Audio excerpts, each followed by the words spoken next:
मी तर म्हणेन अगदी सोन्यासारखी पत्रिका आहे. अरे काय सांगतोस?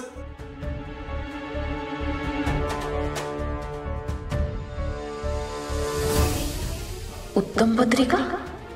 पण असं कसं? म्हणजे यांनी नक्की तायडीचीच पत्रिका दिली आहे ना? ही मुलगी आपल्या घरात आली तर आपल्या घरात कसलीच कमतरता राहणार नाही.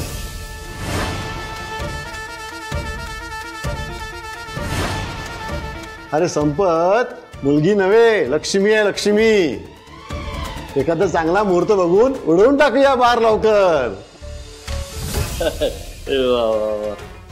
म्हणजे 100 नंबरी सोनच मिळालं म्हणायचं आम्हाला. काय बोलायचं, असं ते देवाचीच कृपा म्हणायची. चला मग संपतराव, पुढचं सगळं बोलणं करून टाकू. काय होईन बाई?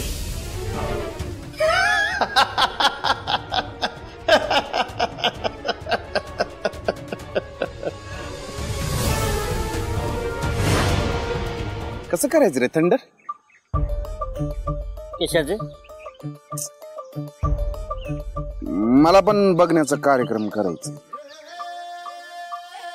साडीत काही दिसत होती तुझी वहिनी.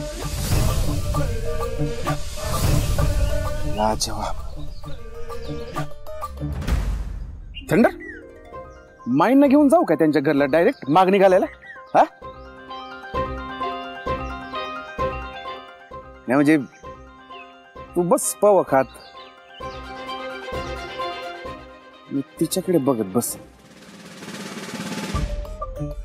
माई त्यांना प्रश्न विचारतील, वैदे तुझं नाव काय? त्या म्हणतील लाजून वैदे. काय परफेक्ट सीन दिसतोय रे मला.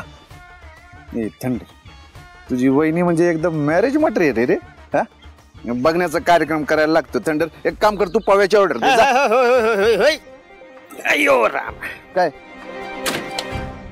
बघण्याचा कार्यक्रम नुसता पोव्यानं होत नाही.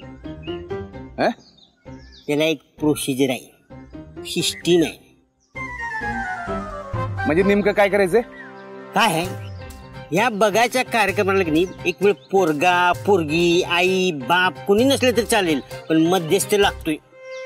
हा यो मध्यस्थ तुमचं स्थळ त्यांच्या घरी घेऊन जाणार आणि त्यांचं स्थळ माई साहेबांच्याकडे घेऊन येणार. मग तो दोन्हीकडची बोलणी करून घेणार, त्यांच्याकडनं होकार येणार, मग माई साहेब होकार देणार. मग तुमच्या प्रेमाची फाईल कुठं पुढे सरकणार. यो मध्यस्थ शोधायला पाहिजे. पण हे मध्यस्थ शोधायचं कुठं?